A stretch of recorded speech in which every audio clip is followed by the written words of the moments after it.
He's a filmmaker with style. He's an author with attitude. Now acclaimed filmmaker John Hughes makes a welcome return to his roots.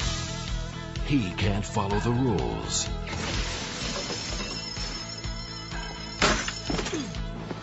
Can you help me out? I'm in jail. Why are you in jail? Robin Fleming's here. He punched out windows in 3 of your dad's stores. I broke a window. I didn't kill anybody. Not this time.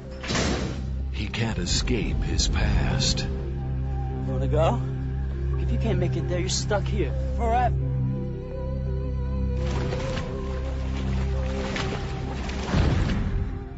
If he can't have her, Was this really necessary? I want to see you again. You fell in love with her, didn't you? Who's busting all the windows? Wish I knew. Come on, how are you getting out of here? I haven't gone anywhere. It just would have been so much easier if you would have taken a hint. You do have a history. That's what it is. History. a story about making it through the trials and errors of growing up. William Sadler, Alessandro Nivola, and Brooke Langton. Reach the Rock, written and produced by John Hughes from Universal Studios Home Video.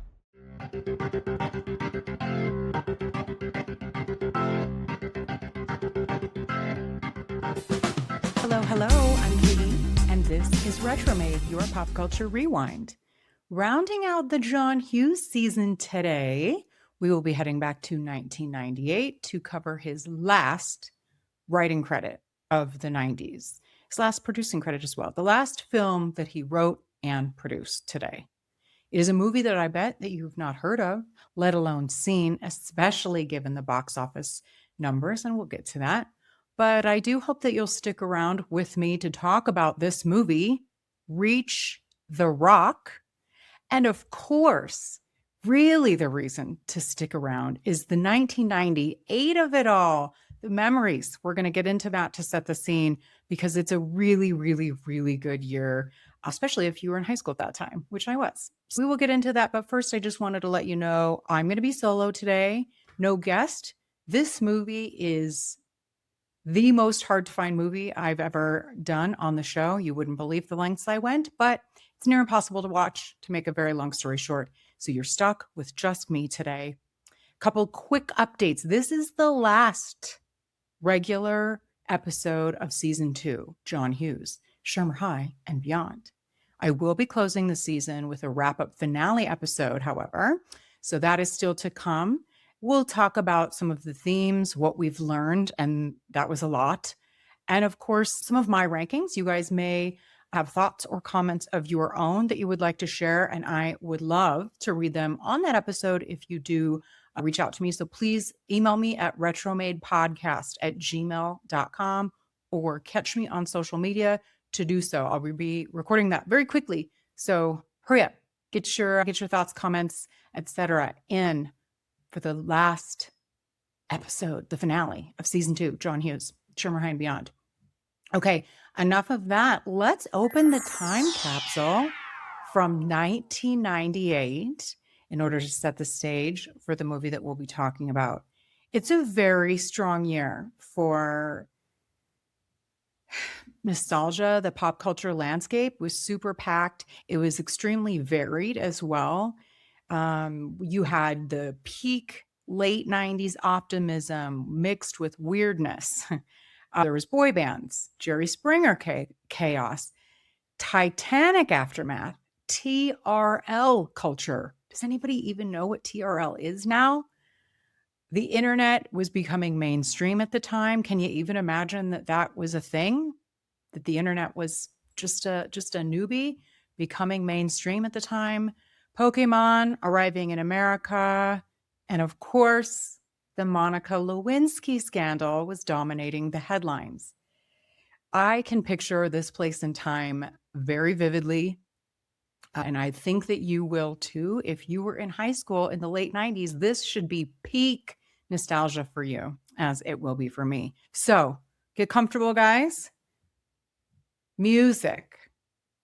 We have Too Close by Next. Oh my God. That was, like the high school dance clubs. It was a hot song, I gotta say, but everybody was dancing to Too Close by Next. It was the number one song of the year ending Billboard song. Number one, Too Close by Next. Really, really, really good song. Baby, no one crying. That's right. I get so excited.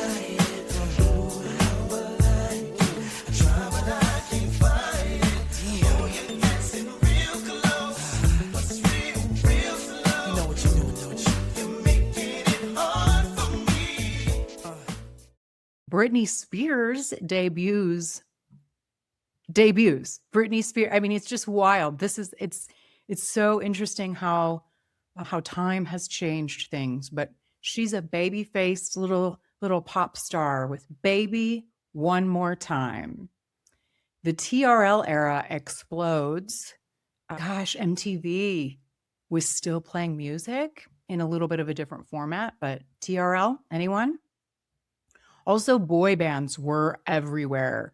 Backstreet Boys and NSYNC were probably the top two. I also remember 98 Degrees kind of being that edging in on those two. And then again, so there's a lot of poppiness, but Lauryn Hill, so you get some soulful, thoughtful, very, very good beats with Lauryn Hill, with her album, The Miseducation of Lauryn Hill. Oh my God, who else wore this CD out? So that's the music, 98, you guys. As we talked about from a movie perspective, Titanic came out in 97, but it is still dominating into 1998. We also have Saving Private Ryan, Armageddon. So these are some blockbusters.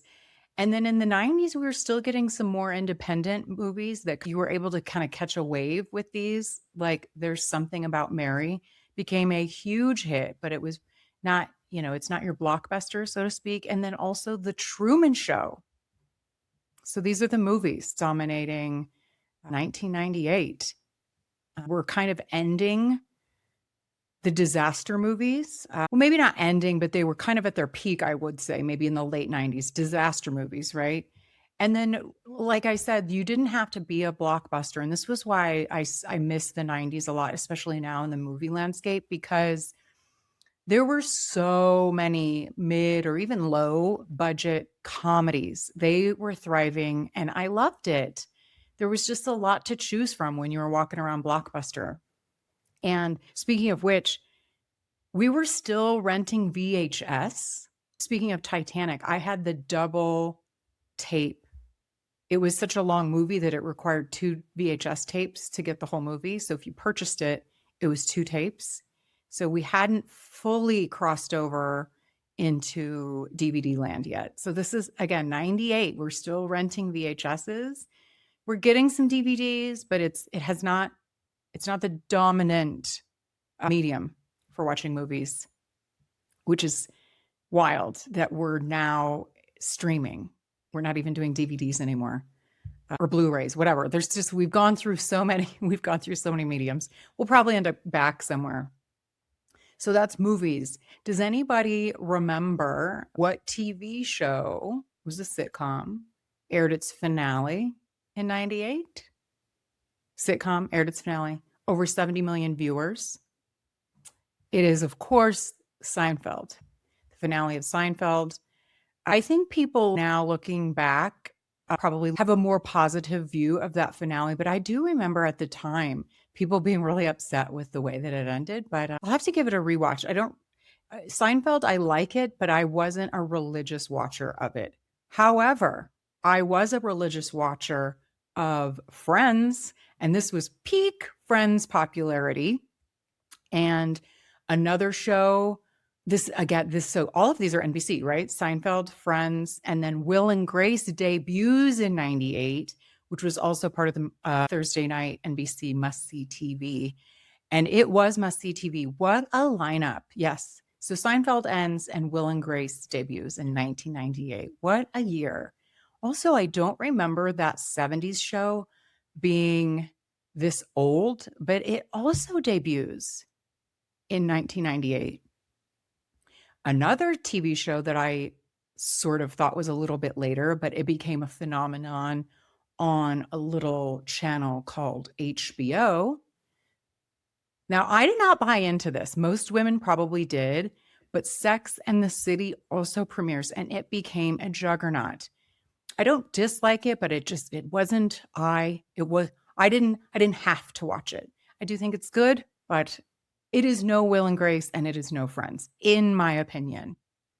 At any rate, that's TV. What a time. So the music, the movie, the TV, it was all really, really good. Solid, solid, solid. Now I'm a little old for toys at this time, but I do remember some of these things being really just part of the landscape because it was before internet was super mainstream. So there was still just the way that we learned about things, the way things became popular was just a little bit different. So in terms of toys, games, tech, I alluded to it a little bit, but Pokemon Red and Blue launched in the US. I don't know anything about Pokemon. I know of its existence and I know there's lots of stuff surrounding it and that's it. It's not for me. But I do remember Furbies being a huge deal. I did not have one, but I remember it being a thing. It's sort of like your pet rock, but the 90s version perhaps is maybe how I thought of it. I could be wrong because I didn't have one, but I remember Furbies being a huge thing. Game Boy Color releases. Again, I'm not a gamer, so I remember Game Boys in general. I don't know if the color version was super spectacular or not. But this is wild. Google is founded in 1998. The internet is synonymous with Google now. Like what it has become.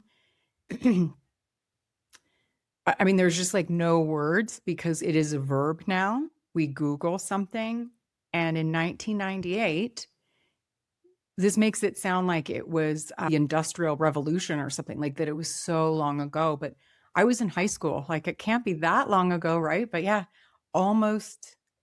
Wow, almost 30 years ago. I'm not sure how I feel about that. But yeah, Google was founded in 98, you guys.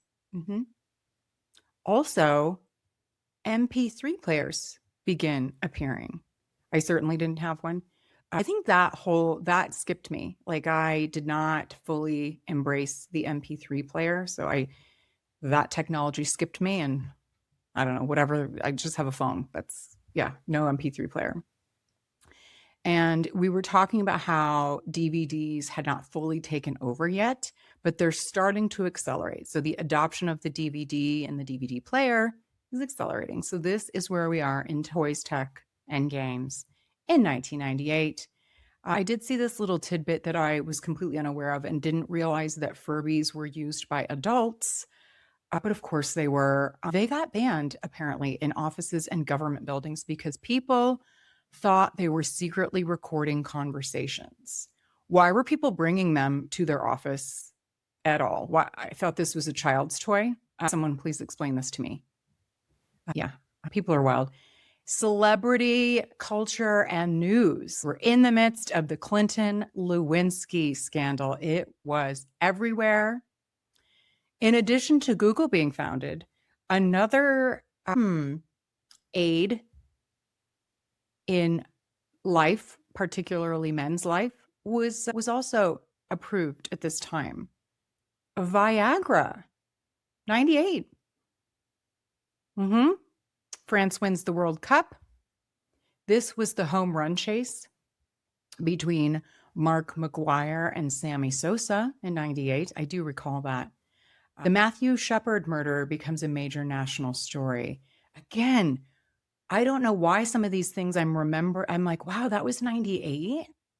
And then Princess Diana had died in, I think, 97. So paparazzi culture peaks post Princess Diana's death the year prior. Okay, so you guys, the TRL of it all and the boy bands is reminding me of some fashion and trends. Tiny sunglasses and frosted tips. The hair, yes, I'm picturing these music videos very specifically. Also the cargo pants in them, the wallet chains, that's guys mostly, and then metallics and shiny fabrics. Very, very much like Romy and Michelle's high school reunion-esque is kind of what I'm picturing. But I'm picturing a lot of the fabrics and stuff that I wore at the time, and that was definitely true. Shiny, a lot of like pleather and stuff like that, but metallics. Platform sandals, also they've come back around, as everything does. It's like a 30-year cycle. And those butterfly clips in the hair, women's hair. That is a trend I did not partake in because I thought it was just like now. There are trends I don't partake in because I think it's silly. It looks ridiculous. And I thought that about the butterfly clips. I thought it was a stupid look. But pretty much everybody wore them, except for me, maybe. Okay. Am I missing anything? That's barely scratching the surface, but I remember all of it. It was very pervasive in the culture in 1998. I don't know. Did it age well? Yeah. A lot of these things became enormous, like the Google and Viagra. A lot of the TV and the music, they're classics, similar with many of the movies. But a lot of it does scream 1998. Well, what am I missing? I don't know. What do you remember about 1998? Please let me know. So now that we're primed in that mindset, not that this movie seems very 1998. In fact, it doesn't at all. But now that we're in that frame of mind, let's get into the movie Reach the Rock.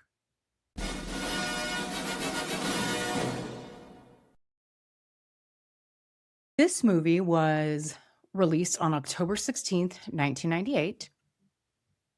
It's rated R. It's over an hour and a half. It's about an hour and 40. The IMDb here is a 6.6. And I would say that might be a touch on the high side for me, but not outrageously so. But I will say that film critic Roger Ebert gave it 1 out of 4 stars. But he loses credibility with what he says, why he says that. He compared it negatively to Hughes's Planes, Trains, and Automobiles and complained that the movie was very sad and felt like it was playing in slow motion. Now, that is true. It is very sad. It's very melancholy. I can see why he says that it felt like it was playing in slow motion. But Roger, you have no credibility when you say that it's negative because it's like Planes, Trains, and Automobiles, because that movie's awesome. And I'm pretty sure everybody agrees with me. So I don't know what you're talking about. Actually, before we talk more about the players for this movie, because none of you have probably seen it, let me tell you what it's about. Reach the Rock follows Robin, a directionless small town outcast haunted by the accidental drowning death of his best friend years earlier. And I just wanted to point out that the small town, it's not Shermer, Illinois, it's Shermerville, probably because it's meant to be like a really small town. And I don't think Shermer is like a tiny town. So Shermerville. During one chaotic night of vandalism, jail escapes, and confrontations with locals who still blame him, Robin drifts through grief, guilt, and unresolved feelings for his former girlfriend. Written by John Hughes, the film blends dry humor and melancholy into an understated story about regret, isolation, and emotional paralysis. So this is very different from the run of movies that we've been covering running up to this. Probably more getting back to what we know of John Hughes and a lot of his dialogue heavy movies. So it's more in keeping with that than his Home Alone or a lot of his other kid-centric movies. William Ryan, or AKA Bill, is the director here, and this is his only directing credit. But he has produced a number of other Hughes movies, mostly the kid-centric ones like Dennis the Menace, Baby's Day Out, Miracle on 34th Street, and 101 Dalmatians, the 96 remake, and Flubber. Now, Chris Columbus, remember when we talked about the Home Alone episode and the National Lampoon's Christmas Vacation episode? So we talked about Chris Columbus turning down Christmas Vacation because he was like, I cannot work with Chevy Chase. John Hughes was like, no worries, I'll get you, I'll get you next time. And so he offered him two movies. One was Home Alone in 1990, and the other was this movie. And I think you know which one Chris Columbus chose, which became a huge commercial success. So I think Chris Columbus is very happy with his choice. Now, this Bill Ryan, while this is his only directing credit, I do think he played a big part in the production company and maybe even ran it at a certain point of the Hughes production company. So John Hughes is the writer here. So while this is the final film where he wrote the story and the screenplay by himself, he did collaborate with some others on other films that he's credited for writing until his death in 2009. But he, like as a co-writer or helping with the story, some of which are under his pseudonym Edmond Dantes, so clearly not ones he's proud of. But this is largely known as his last solo writing credit and the last movie that he wrote and produced is this 1998's Reach the Rock. Pretty small cast, and it is very Breakfast Club-esque in a few ways that I'll probably talk about throughout the course of the discussion. But one of which is that it's a very closed set. It takes place basically in the police station in the downtown of this town, and there are very few characters, so it's very dialogue heavy. The cast, there are some people you would know, but at the time it was unknowns. The most well-known is probably William Sadler, who plays Sergeant Phil Quinn. And you guys will know him. He is a familiar face. William Sadler, solid working actor. You'd probably know him most from playing Haywood in The Shawshank Redemption. He was also Stuart in Die Hard 2, the Grim Reaper in Bill and Ted's Bogus Journey, and he played Jim Valenti in the Roswell TV series. I didn't watch that, so I'm not sure who that character is, but I think he was a regular in that TV show. So he is our sergeant at the police station. Robin is played by Alessandro Nivola. I didn't know who he was, and I actually think he's one of those people who he looks better now. I think he's aged very nicely. And not that he looked fine at the time, but he was just young. And you know how some people takes them a minute, men especially, it takes them a minute to kind of grow into their manliness. He looks very nice now, but he was also this Alessandro Nivola. He was in Face Off, which I think was probably his most known or breakout role. I haven't seen that in a really long time, so I can't picture who he was in that. He was also in Disobedience, Selma, American Hustle.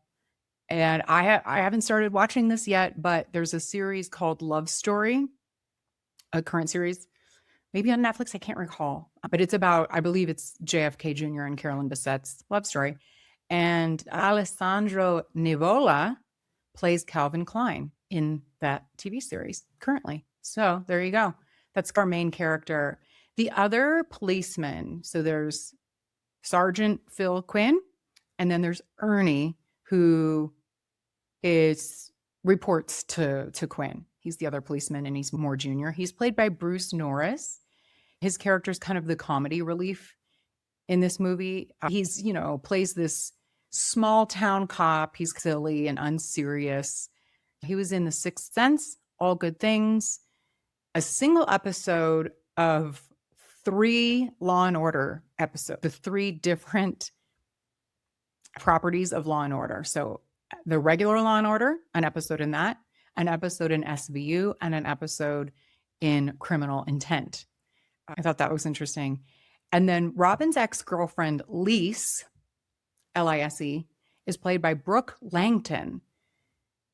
And she looked a little bit familiar, but I think her name sounds more familiar. She was part of Second City and Upright Citizens Brigade, which you wouldn't necessarily know from this movie. But maybe I saw her in Melrose Place because I think she was a series regular on that. I didn't watch Friday Night Lights, but I guess she was a recurring character in that TV series as well. But movies maybe that you might know her from. She played the infamous Nikki in Swingers, and she starred opposite Gene Hackman in The Replacements. That's Brooke Langton playing Robin's ex-girlfriend. The friend who dies, Danny is his name, played by Norman Reedus. And if that name sounds familiar, he played Daryl Dixon in The Walking Dead. That is one that I have not watched. I can't decide if I would like it or not. And it's a big commitment. I don't know. Maybe I'll give it a go one of these times. Zombies aren't really my thing, but I hear it's good. Anyway, Norman Reedus, before he got famous playing Daryl Dixon in The Walking Dead, in 1998, he played Danny, the friend who dies, in Reach the Rock. I don't know how you guys didn't know that. Additionally, we have a woman named Donna in this. And I don't know if she's Ernie's girlfriend or if they're just having an affair. It's a little unclear, but it's kind of the running joke throughout the movie is they're trying to get it on. And they keep getting interrupted by these acts of vandalism and these mishaps and things like that. And it's meant to be funny. But anyway, she's played by Karen Silas. And she looks very familiar, but she too was in a couple of Law and Order properties. The TV series Under Suspicion from the mid-90s. I don't think I saw that. Sour Grapes, Simple Men, and What Happened Was. So that's Karen Silas. So that's our cast, very small cast. I remember when I was watching the credits, it says for the music supervisor was John Hughes III. And that is John Hughes' son. So I thought that was really interesting. But the actual score, the composer for the movie is done by John McIntyre. And he's not particularly known for movie scores or compositions, but he is an American recording engineer, producer, drummer, and multi-instrumentalist based in Chicago, Illinois. And I don't know if you guys have heard of these bands. I haven't because I'm not cool. Tortoise and The Sea and Cake. Those are bands that he is in. John McIntyre. This is one of those movies that I couldn't find a budget. I don't know how much it costs to make. But do we have any guesses how much money this movie made? Anyone? Bueller? So initially it had been planned for a spring release. It was actually released in October. But Universal Pictures ended up giving Reach the Rock an extremely limited theatrical run in the United States on October 16th, where the film only played in 3 theaters in 3 cities for 1 week, grossing $4,960, less than $5,000. I didn't even know that was a thing that could, I didn't know that was possible. Of course it is. Okay. So this really doesn't give you any indication what this movie's about. While I gave you a very brief description. Let's talk through it and see if you guys are sad you missed it or glad that you gave it a miss. So it opens. It's very dark. It is at night, but it's the whole movie. Like the cinematography is it's just very dark, giving it kind of a heavy feel. And the music is really somber. It opens. We're in a really small town, like the downtown of a very small town, and it's empty because it's at night. And a young man breaks the window of Kendall's hardware store. He clearly gets arrested. Like he's not trying to run from it. He's just sitting there. He does that, and then he sits in a chair, and a fan is just like waiting for the police to come pick him up. So he is purposely doing this. He gets arrested. Now, this is Robin. We learn he's our main character. And based on some interactions throughout the movie with the police, especially Sergeant Quinn, we learn that this type of thing is a regular occurrence. Nobody's surprised by what's happening. We do get a flashback to the scene with his friend Danny. And we see they're in high school. They're drinking by the river. And they kind of get in a fight about Robin spending too much time with his girlfriend and that they want to get out of this small town. And then Danny proposes a contest or a bet who can swim across to the other side. There's a big rock on the other side of the river. And who can reach the rock to the other on the other side first? Hence the movie name, obviously. Well, Danny ends up dead, and it is a little bit ambiguous. We assume it's drowning, but because it's ambiguous in a couple of other flashbacks, it's clear that Robin feels some guilt over this and that there is probably some blame placed on him from people in the community and family members of Danny. It was an accident. Now, it's just like an open police station, and there's 2 cells. So it's not separate rooms or anything. So the desks of the officers and the sergeant it's all right there. And he is given a chance to make a phone call. And we see that he makes it to Elise, or Lise, Lise. It's the name that's engraved on a pocket watch that he has. We gather that this is his ex-girlfriend. And while he's making this call, it's just at a desk. It's not a payphone or anything. It's one of the officers' desks. And he opens the drawer, or maybe it's in sight, but he steals a set of keys. And he uses that to break out of his cell when the sergeant falls asleep. He takes a police car back downtown. And this time he shoots out, I think with the police rifle too. He takes their car and their gun, and he shoots out the window of a coffee shop that's next door to the hardware store. So Ernie, this is when we're introduced to Ernie, the police officer that gets radioed. He's the patrol cop. And when we meet him, he's in the back seat of his patrol car with a woman that we assume is his girlfriend, and her name is Donna. They're, it's late at night, and it's probably nothing going on in this small town. So Ernie picks his girlfriend up. They obviously get interrupted. And there is an overhead shot approximate at this time when Ernie is racing downtown. He's like zipping his pants up, getting in the front seat. He's driving, and he just misses the other police car that Robin is in. This is the intersection of the town, and there's an overhead shot where they just miss each other. Robin sneaks, and where he's going is back to the police station. He does this bit of vandalism, and now he sneaks back in to the police station, into his cell. So we're back at the station now, and Robin somehow locks Ernie into the other cell. Donna is still waiting for him. So this is kind of the thing. They're constantly being interrupted. She's waiting for him. She gets dropped back at home. Then he goes and picks her up, and she's super annoyed. For some reason, I don't know why again, it's unclear, and it doesn't really matter. Like, there's not really a payoff to this. I don't know why, because they're kind of sneaking around a little bit. I assume maybe just because he's not supposed to be doing this on work time, but I sort of assumed they were having an affair. And at first I thought perhaps it was the sergeant's wife, but that's not the case. There's no secret scandal of any sort. I don't know if she's married to someone else, but it doesn't come up at all in the movie. So it doesn't matter.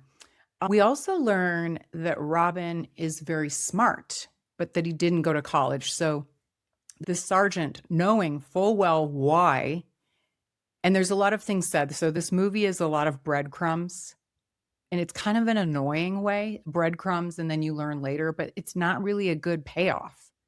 I feel like, you know what I mean? The secret is kept, and then it's kind of not it's like, okay, and great. But we're seeing him kind of poke at Robin. He knows why he didn't go to college, and it's because Robin never finished high school, alluding to the reason is likely linked to the accident that happened with his friend Danny. And we also later learn that Danny was Quinn's nephew. So there's clear animosity with Robin and Quinn during the vast majority of the movie. They're kind of poking each other the whole time. And there's also Kendall's hardware store is the first place that gets vandalized. Bob Kendall is apparently the big deal in town, and he owns a lot of things in this small town. And we also learn that Lise is his daughter.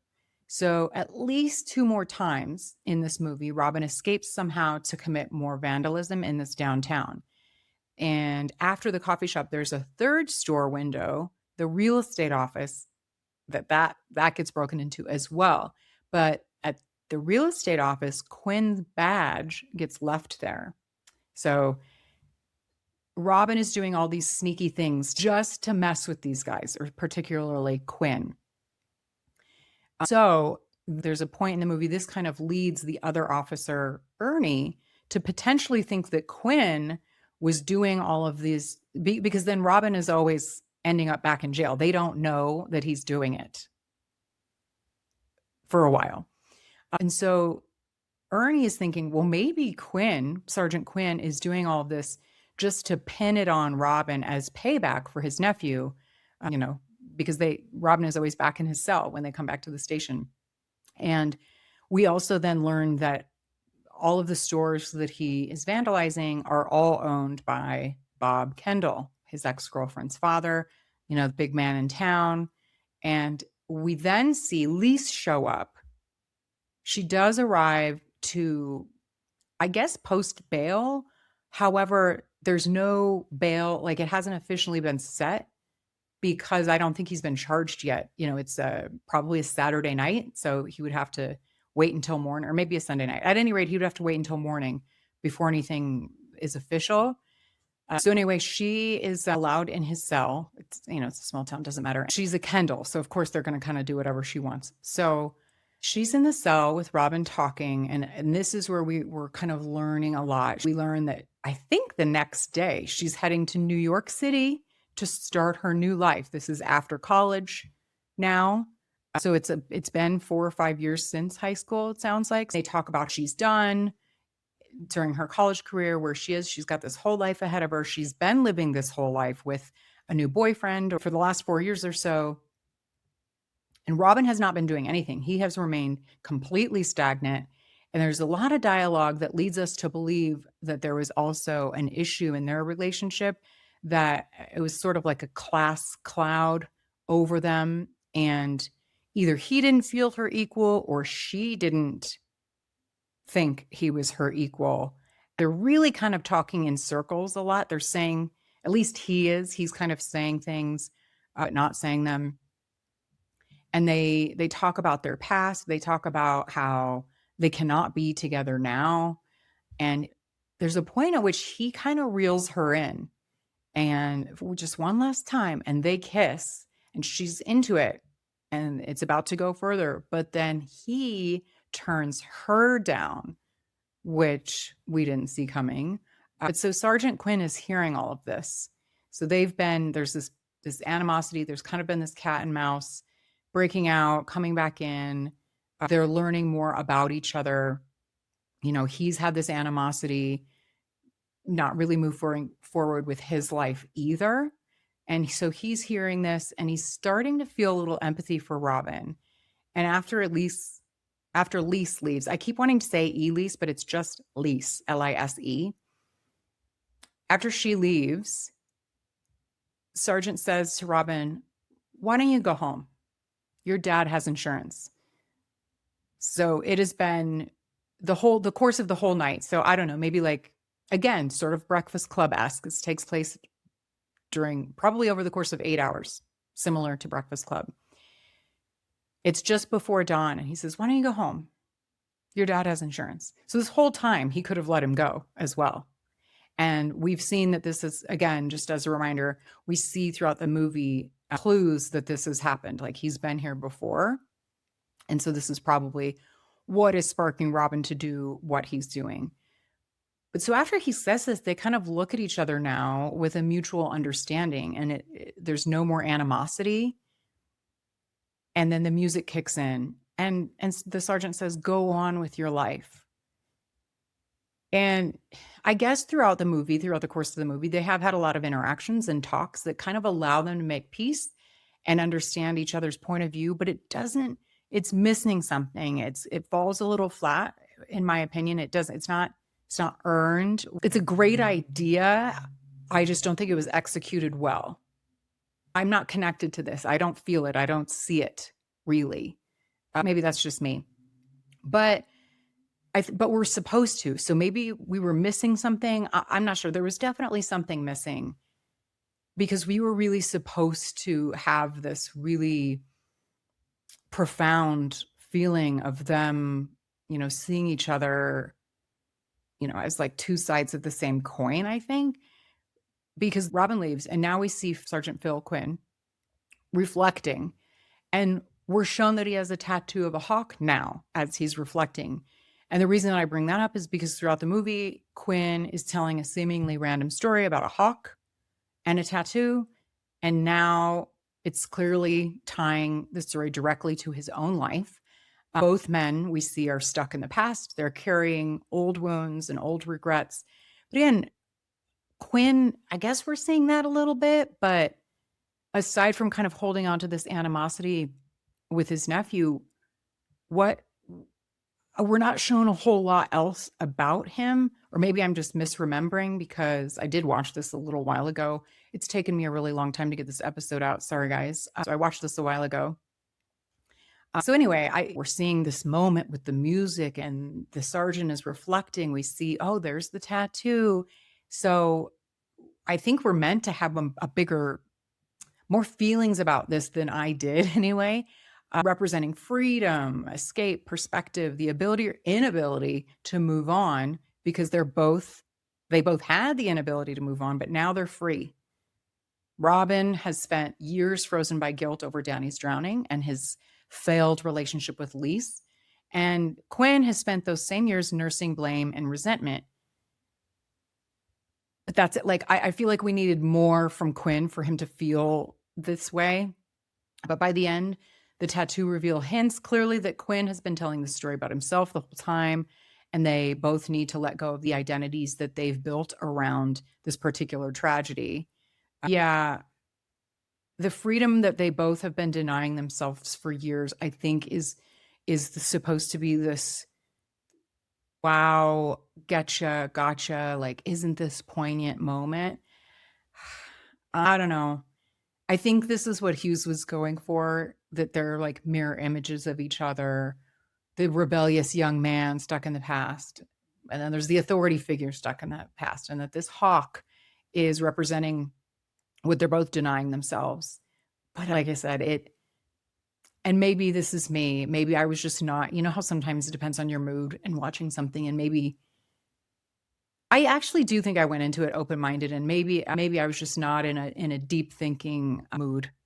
But it didn't hit. It did not land for me. Like, I see what he was going for, but it was not earned, in my opinion. Like I said, we needed to see more from Quinn and even Robin. Like, it was kind of strange interactions and breadcrumbs for the sake of breadcrumbs. Like I said, there was a lot of kind of purposeful mystery. And then as we learn about it, it was like, oh, well, duh. Like, it wasn't anything super revealing. I was like, yeah, that's kind of what I assumed it was, or it was just it's like a nothing.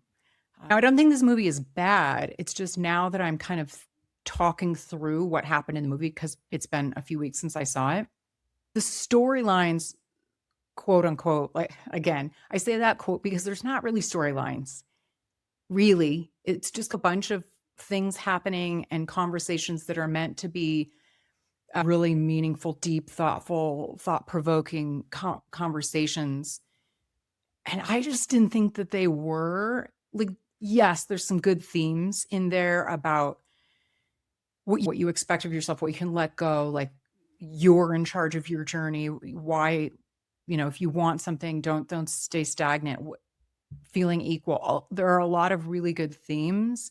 I just think that it's been told better even in other John Hughes movies. But there's a nice ending. We get the music, the reflection by the officer. Robin leaves. It's dawn now, and all storylines are tying up, if there are more storylines. So Ernie and Donna, they're napping now. They've been trying to do this whole thing this whole night, and now they're sleeping, actually, eyes closed, sleeping. It's raining, so this is washing away the town clean of the events that have happened. It's also just cleansing everything that's happened. It's lighter now, And that is evident. The movie has been really dark and melancholy the whole time. And now these men have both let go of all of their shit, and they're kind of being, baptized into their new lives with this rain. And it's dawn, it's light out now. We cut to the river where Robin is now emerging, laying on the rock as it's raining, and it zooms out and says, "Reached the rock." Credits roll. Now, there is a post-credit scene. And so Ernie, like I mentioned, was supposed to kind of be the comic relief, but it wasn't funny. It wasn't particularly funny. The Breakfast Club, it's a drama, but there's so many funny moments in it, quotable funny moments. So that was done masterfully. And this just wasn't. Like, the parts that were meant to be comic relief weren't funny. And there was setups that I guess there were payoffs. They just weren't good. The post-credit scene is a payoff to something that happened earlier. One of the times that Robin breaks out, we see him take a big paint bucket and a rope, and he's rigging it up at the clock tower. And nothing, like, we don't see anything happen. Then he goes on to do something else. And you kind of forget that happens. Well, here's the payoff to that. It strikes 7 a.m. and this allows the paint bucket to drop, swinging on a rope, down into the bank's window, which is probably also owned by this Kendall fellow. So yes, that's the post-credit scene, the payoff to something earlier. I know I sound like I'm kind of harping on this movie. It's not a terrible movie. It's okay. And perhaps, I'm learning as I'm just now thinking through this. I think maybe I'm a little disappointed because I had higher hopes from the last entry from John Hughes, and really for the podcast, because I've learned a lot about who John Hughes wasn't, and who he was, who I thought maybe he was, and what I'm learning by doing this season of John Hughes, which we'll talk more about in the finale episode. So, stick around. And also don't forget to tell me what your thoughts are about this season, anything Retromade, whatever you want to say, really. But I'm just kind of realizing now as I'm talking that I think that's what it was for me, that Reach the Rock had so much potential. And I think I was a little disappointed, maybe because I had higher hopes for it, given all of these kid movies that just were not great. Aside from 101 Dalmatians, that was really good. Miracle on 34th Street was all right. But a lot of them were just not great leading up to this, through the mid 90s into now we're, the last one before this, I think, was Flubber. So don't even get me started. Or maybe it was Home Alone 3. Either way, Home Alone 3 or Flubber maybe they were both in 97 and they were both really bad. So this is 98, his last entry. I brought up a few times that it had some vibes very similar to The Breakfast Club. And I guess I'll talk a little bit more about that. I love The Breakfast Club. So I'm like, yes, bring it on. So some of those things, some of the parallels, it's very dialogue driven. It's, all happening in a really contained space. There's some class divided romance happening. There's some animosity with authority figures. The tone is very serious. Although there are some playful bits in this movie, it is much, much darker and just not as well executed or as well written, really. I mean, it's sort of like, what? This plot is odd and really not very interesting. I guess you could argue if you hadn't seen The Breakfast Club, no, even just on paper that sounds better. So no, I guess I'm doubling down. Just on paper and executed, this doesn't really sound very interesting, and it's not. So I guess after this barrage of phoned in kiddie movies, it was nice to have him end the decade on a more thoughtful project. It did seem to me like it still was a little half-hearted effort, lacking the magic and the passion that was so evident in some of his early works, like The Breakfast Club. So this is how we're ending the John Hughes season. This is how he ends really his work. in 98. One little bit of trivia, which after I read this, I was like, okay, I can see that. I actually can see that. So one of the people who worked as a sound engineer, his name's Richard Lightstone. He stated somewhere that this was made really out of a contractual obligation to Universal Studios, who, per the stipulations of a contract with Hughes, were owed a film made by him. So this is really, that's it. It was a contractual obligation, and Hughes only visited the set once and mainly left William Ryan in charge of the production. So I guess that super tracks, but what a want way to end, you guys. I don't know, man. If anyone has even heard of this movie, you have to let me know. If you've seen it, I will be beyond shocked. But that does bring us to the end of Reach the Rock. It's an odd, overlooked little film. It also happens to mark the end of John Hughes' run as writer and producer. I would genuinely love to hear from you if you've seen it or even heard of it. Additionally, where does it rank in the catalog of Hughes movies for you? Even if you haven't seen it, just based on what I've just discussed with you, the plot, what I've kind of said about it, where do you think this lies in the catalog? We will go through some rankings, definitely, in the finale episode. But do you think that this is maybe an underrated hidden gem? Do you think that there's a reason that people don't talk about it, aside from the fact that nobody saw it because it was only in three theaters for 1 week? So, and it's impossible to find. So maybe if it was on streaming, a bunch of people would watch it and have wildly different thoughts than I have. So very curious to see. Like I said, it has a 6.6. So clearly some people really like it. I think I was just had higher hopes for it. And maybe I was just not in a very thoughtful mood, perhaps. But with that, we've officially reached the end of season 2's journey through the films of John Hughes. The season finale is coming very soon. Like, I'm going to record it very, very soon. So I'd love to include your thoughts, memories, rankings, surprises, disappointments, favorite episodes, maybe anything that you've got. Please don't wait. Please send me an email, leave a comment on YouTube or Facebook, reach out however you want to. It is retromadepodcast@gmail.com, or, you know where to find me, Facebook, YouTube, all the things. And if you have enjoyed this season, now would be a great time to leave me a review. If you've left a rating, leave a review. Yeah, it does help people find the show. So I would very much appreciate that as kind of my nice little bow tie at the end of the season. Thank you so much for coming along this incredible Hughes journey with me. If you have made it this far, if you've listened to any episodes, if you're new to the show, I'm so glad that you're here.